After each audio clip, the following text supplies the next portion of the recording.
Le détachement des travailleurs dans le pays de l'Union européenne et les conditions dans lesquelles il s'effectue est un enjeu majeur pour la préservation des droits des salariés et pour l'emploi. C'est un sujet consensuel dans cette Assemblée. La proposition de résolution en discussion a été adoptée à l'unanimité lors des commissions.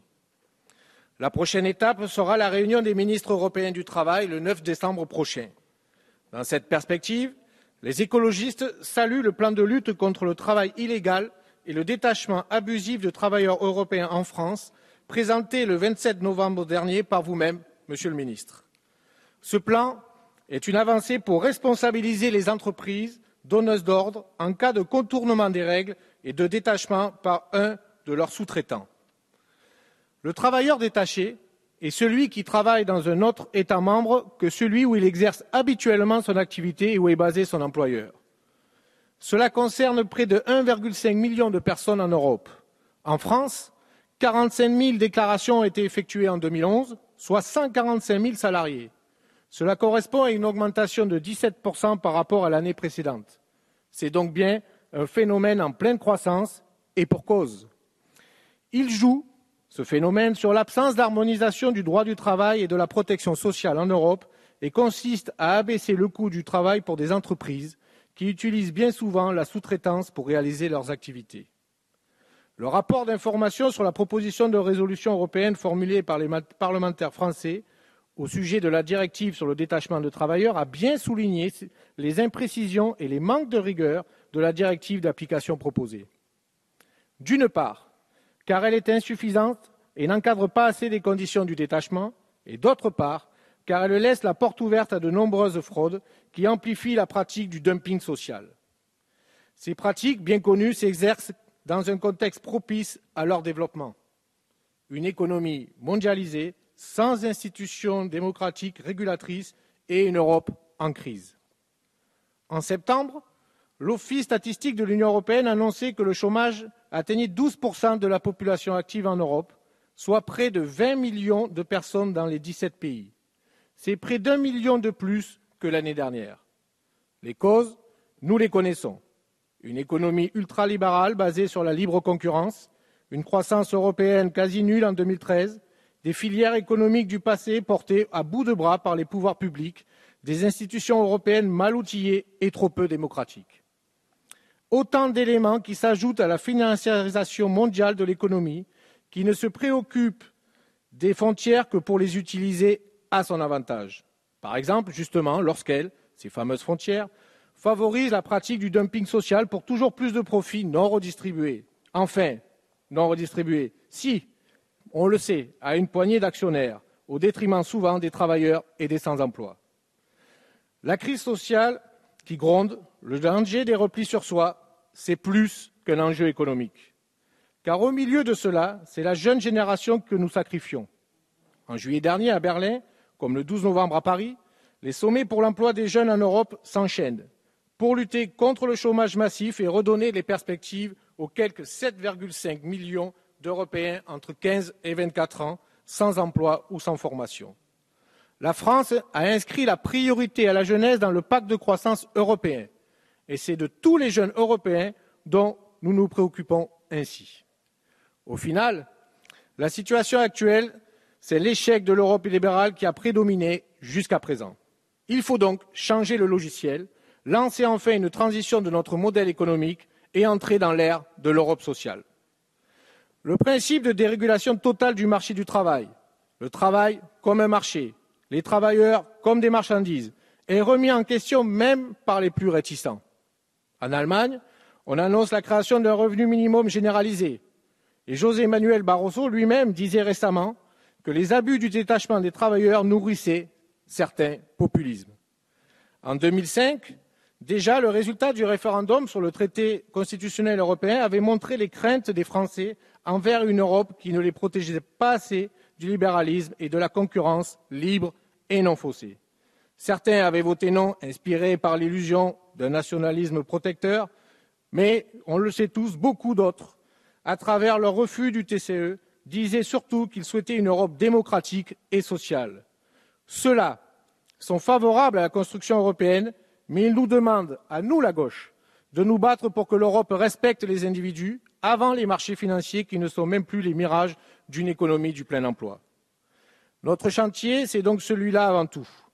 Même si nous ne sommes pas toujours compris, même si certains font de l'Europe le bouc émissaire à des fins populistes et électoralistes, nous sommes convaincus, et nous voulons convaincre, que c'est grâce à une Europe de la coopération et à une Europe fédérale que nous trouverons le moyen de vivre mieux.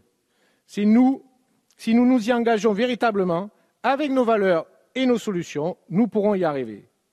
Pour stopper la logique du moins-disant social, ces solutions existent.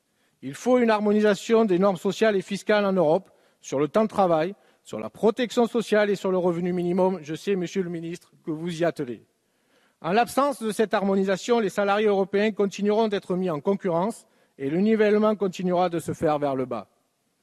Si la libre circulation des travailleurs au sein de l'Union européenne est un de ses principes fondateurs, elle doit se faire au bénéfice de tous. L'ambition de cette résolution européenne dont nous débattons est de mettre en place des outils pour lutter contre le phénomène de contournement ou de fraude de la législation. Elle cherche à protéger les travailleurs. Elle doit contribuer à restaurer un développement économique viable et vivable.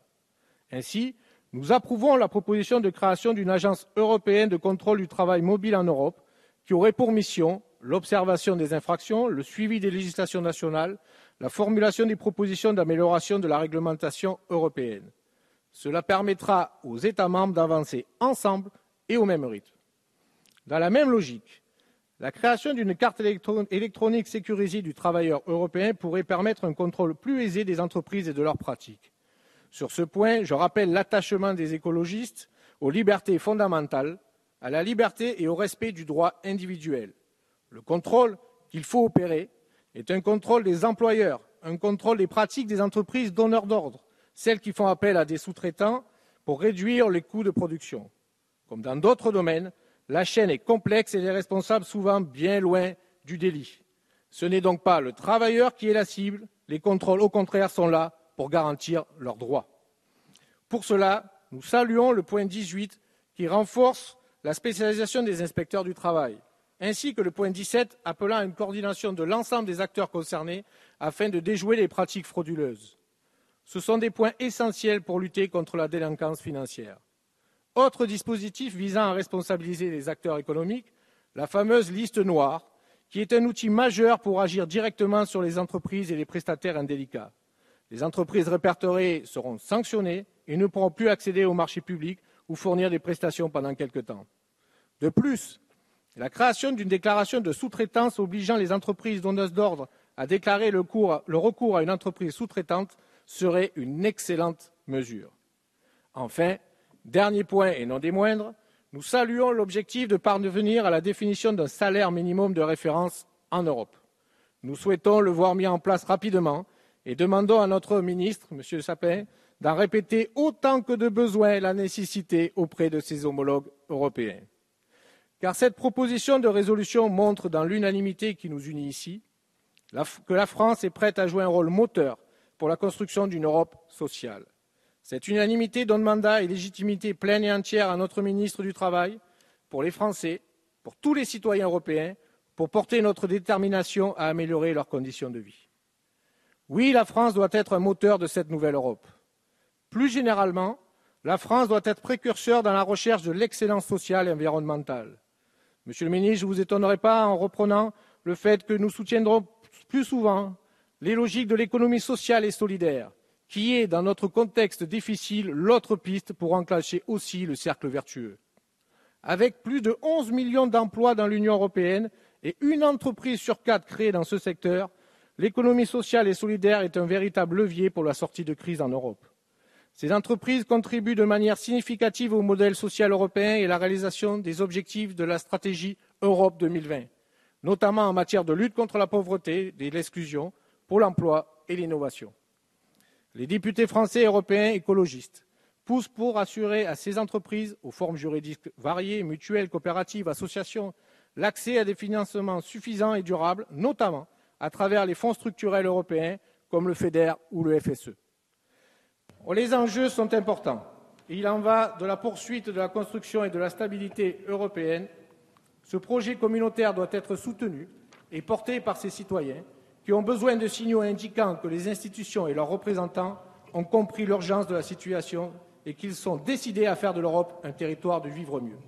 Un territoire qui ne place plus le travailleur polonais et le travailleur espagnol en concurrence, mais qui instaure plus d'égalité et un revenu minimal européen.